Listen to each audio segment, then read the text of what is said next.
Hello, welcome to our webinar.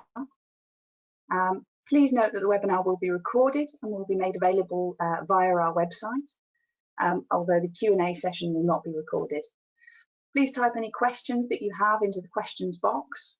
Should you have any technical issues, please communicate with us via the chat box about those.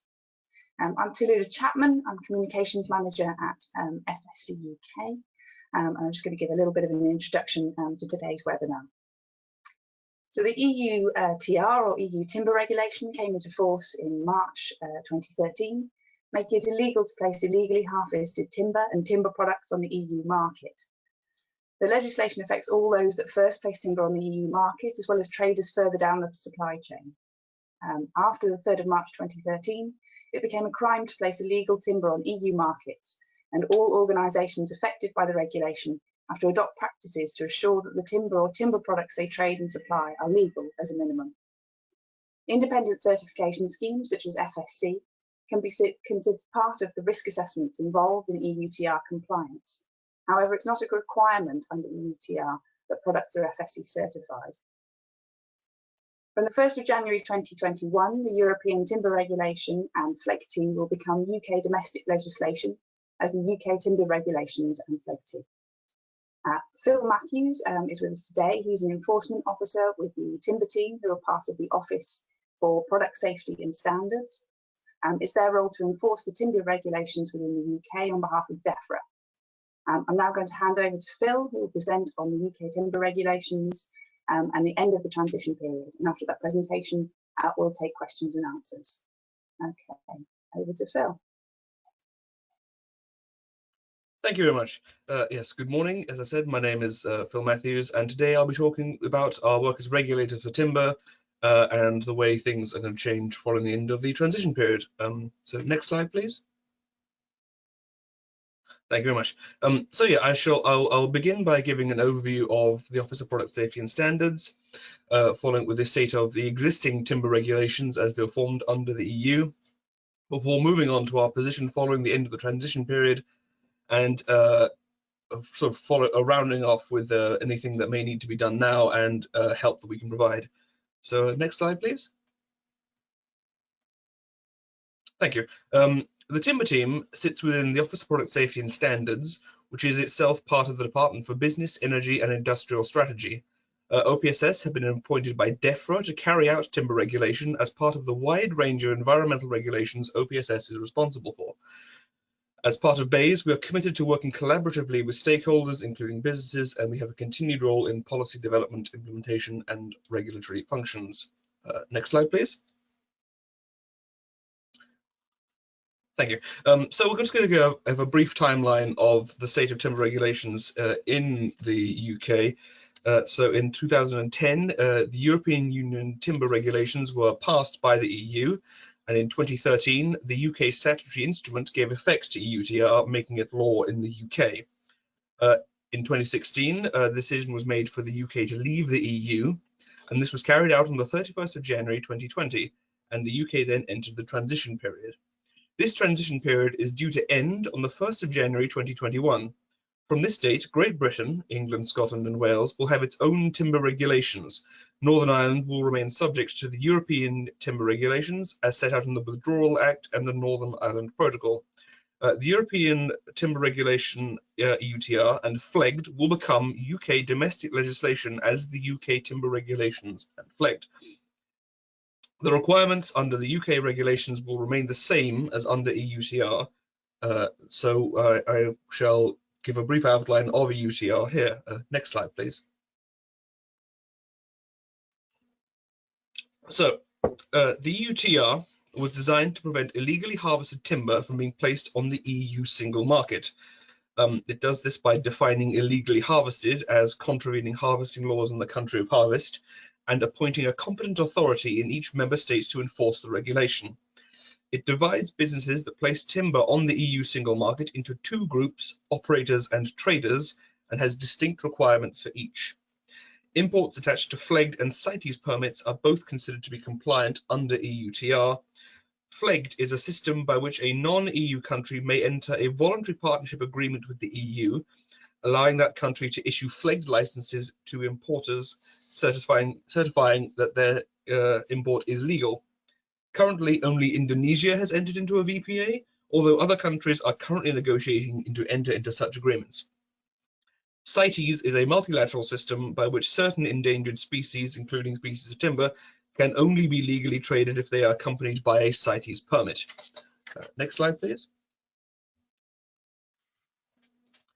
So, as I said, EUTR defines timber importers as either operators or traders, and I shall go into a bit more detail as to what these definitions are.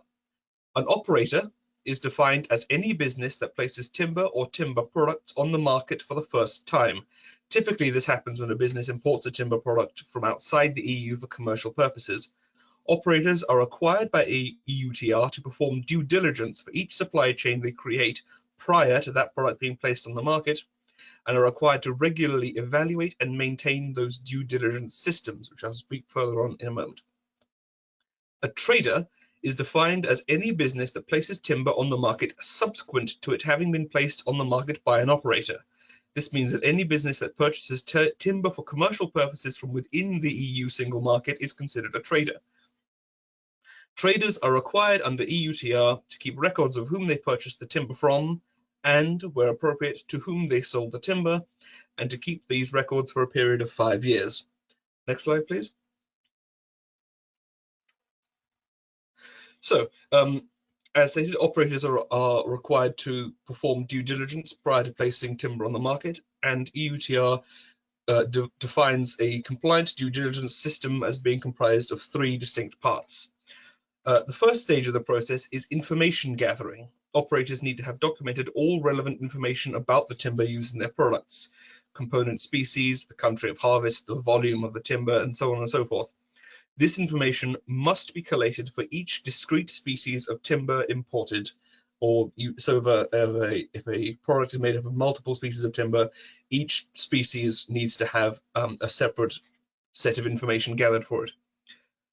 Once this information gathering phase is complete, operators must assess their supply chain against the risk that illegally harvested timber has entered into it. Operators have to know what happens to their timber at each stage of the process and be able to document it. Operators need to consider any weaknesses in their supply chain once they have this map. For example, the possibility of corruption in the country of harvest, the risks associated with the species, how complicated the supply chain is. All these are factors that need to be considered, and they need to decide whether the risk in the supply chain is negligible or non-negligible. If it is non-negligible, they need to perform risk mitigation. These are any steps that can be taken to reduce the risk down to negligible, such as testing, site visits, certification, and so forth. If, however, the risk cannot be brought down to negligible, then that product cannot be legally placed on the market under EUTR. The end of the transition period means that the obligations of UK businesses may change, as the scope of the UK regulations will differ from the scope of EUTR.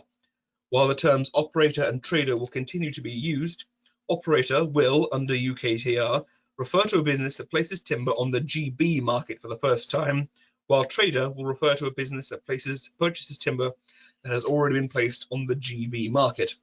Next slide, please. Therefore, businesses that are considered operators under UKTR will be required to perform due diligence before placing timber on the GB market, while businesses that are considered traders under UKTR will be required to keep records of their timber purchases and, where appropriate, sales for a period of 5 years.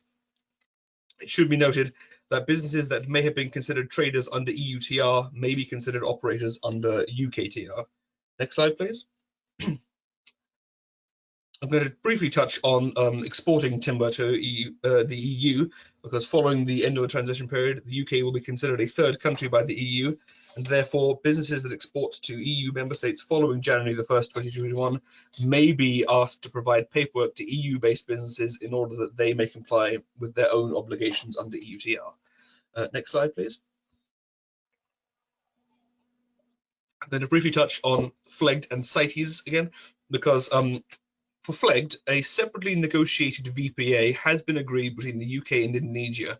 This means that FLEGT licenses can be issued by Indonesia to UK businesses, importing from Indonesia, and that will be considered legal under UKTR.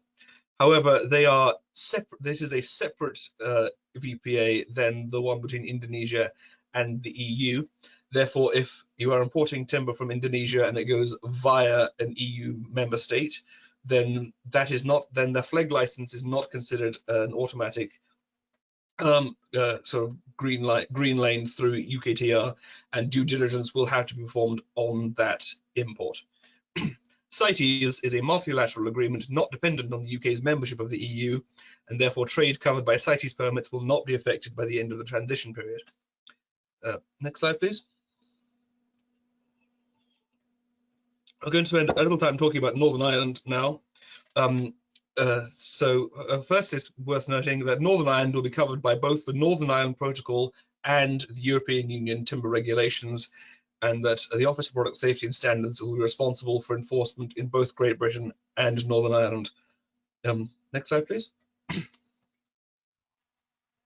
So in practical terms, there are 4 scenarios that we need to look at in more detail.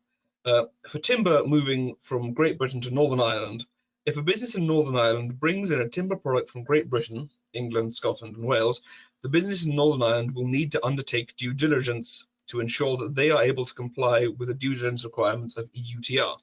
This modifies the existing position and means that there will be a new process at the end of the transition period for businesses in Northern Ireland to follow if they are sourcing products from a company in Great Britain. Timber moving from Northern Ireland to Great Britain, if a business in Great Britain brings in a timber product from Northern Ireland, there will be no new checks. This is to give effect to the Northern Ireland Protocol, which says that there will be no new checks moving on goods from Northern Ireland to Great Britain. This replicates the position today and means that there will be no change to existing arrangements at the end of the transition period if a business in Great Britain is sourcing a product from a company in Northern Ireland. For timber moving from the EU to Great Britain, if a business in Great Britain imports timber from an EU member state, that business is an operator and will need to undertake due diligence in order to comply with the requirements of UKTR. This modifies the existing position and means there will be a new process for businesses in Great Britain at the end of the transition period. This was discussed at greater length in the earlier slides. And finally, timber moving from the EU to Northern Ireland.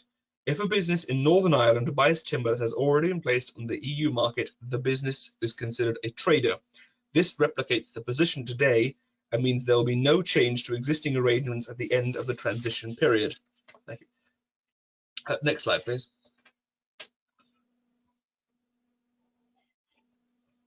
So it may be that you are in a position that you need to take action now, and several resources are available to you. We have a LinkedIn group. We have a website we update regularly. We can give you email updates. On our website, you can find a due diligence pro forma, which is a tool designed to sort of break down the steps of creating a due diligence system for the first time in sort of check boxes. We have website resources we can share on request, including a link to the NEPCON sourcing hub, which is an invaluable tool that gives a high level breakdown of international timber trade and the state of their regulations. It will demonstrate, for example, levels of perceived corruption in a given country based on regarding their timber sales, and will give demonstrations of paperwork you might expect to see, and it will list things you may need to consider if importing timber or moving timber through a particular processing country. Thank you all. We will be publishing a follow-up article which will go out in our December Forest Matters newsletter, so that'll be going out at the beginning of December. There'll be a recording of this webinar that we'll share with that and on the website. If you do have any further questions, if they're FSC specific, feel free to get in touch with us. Otherwise, you've got that OPSS email there on the slide. Thanks everyone for your time. Thank you. Thank you. Thank you.